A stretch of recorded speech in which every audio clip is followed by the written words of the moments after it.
आपको पता है कि केजरीवाल जी को गिरफ्तार क्यों किया है? केजरीवाल जी को एनडीए के एक एमपी के बयान पर गिरफ्तार किया है। उनका नाम है मगुंटा श्रीनिवासलू रेड्डी यानी एमएसआर। एमएसआर आंध्र प्रदेश से एनडीए के एक सांसद हैं।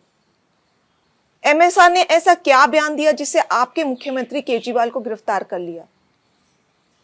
17 सितंबर 2022 को एमएसआर के ठिकानों पर ईडी की रेड हुई। उनसे पूछा गया कि क्या वो कभी केजरीवाल जी से मिले हैं? उन्होंने कहा, हाँ, मैं 16 मार्च 2021 को केजरीवाल जी से दिल्ली सचिवालय में उनके दफ्तर में मिला था।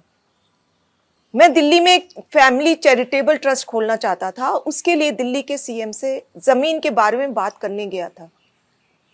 केजरीवाल जी ने कहा, लैंड एलजी के पास है, एप्लीकेशन दे दो, हम देखते हैं, और कहकर चले गए। ईडी को एमएसआर का जवाब पसंद ही नहीं आया।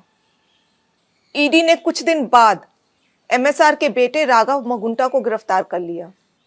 फिर से एमएसआर के और बयान लिए गए, मगर वो अपना पहले वाला बयान ही दोहराते रहे क्योंकि वही सच था, और उनके बेटे राघव रेड्डी की बेल खारिज होती रही। इस दौरान सदमे से राघव की पत्नी यानी एमएसआर की पुत्रवधू ने आत्महत्या करने की कोशिश की और उनकी बूढ़ी मां बहुत बीमार हो गई। इन सब को देखते हुए बेटे के लिए बाप भी टूट गया। 17 जुलाई 2023 को पिता एमएसआर ने ईडी में अपना बयान बदल दिया। उन्होंने अब कहा, 16 मार्च 2021 को मैं केजरीवाल जी से मिलने गया था। मुश्किल से 4-5 मिनट मुलाकात हुई। वहीं 10-12 लोग बैठे थे। मेरे कमरे में घुसते ही केजरीवाल जी ने मुझसे कहा कि दिल्ली में आप शराब का काम शुरू करो, बदले में आम आदमी पार्टी को 100 करोड़ रुपए दे दीजिए। केजरीवाल जी से ये मेरी पहली और आखिरी मुलाकात थी। इस बयान के बाद अगले ही दिन एमएसआर के बेटे राघव रेड्डी को ईडी ने बेल दिलवा दी। जाहिर है कि एमएसआर का यह बयान झूठा है। वे खुद कह रहे हैं कि यह उनकी केजरीवाल जी से पहली और आखिरी मुलाकात थी। 10-12 लोग वहां बैठे थे। अगर किसी को किसी से पैसे मांगने भी थे तो वह क्या कोई किसी अजनबी से पहली मुलाकात में ही 10-12 लोगों के सामने इस तरह पैसे मांग लेगा? जाहिर है कि एमएसआर के बेटे और परिवार को 5 महीने बुरी तरह प्रताड़ित किया गया।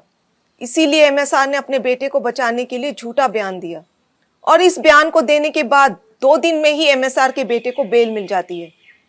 इन सब बयानों से एक बात तो साफ हो गई कि अपने बेटे को जेल से निकलवाने के लिए एमएसआर ने झूठा बयान दिया।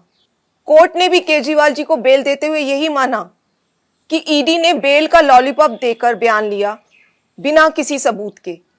आपके बेटे केजरीवाल जी को एक गहरे राजनीतिक षड्यंत्र का शिकार बनाया गया है। वो एक सामान्य पढ़े लिखे देशभक्त और कट्टर ईमानदार व्यक्ति हैं। यदि आज आप उनके साथ खड़े नहीं हुए तो इस देश में पढ़े लिखे ईमानदार लोग कभी राजनीति में नहीं आएंगे। क्या मोदी जी केजरीवाल जी के साथ ठीक कर रहे हैं? इस वीडियो को ज्यादा से ज्यादा शेयर करें ताकि देश को पता चल सके कि मोदी जी कैसे ईडी सीबीआई के जरिए एक गहरे राजनीतिक षड्यंत्र के तहत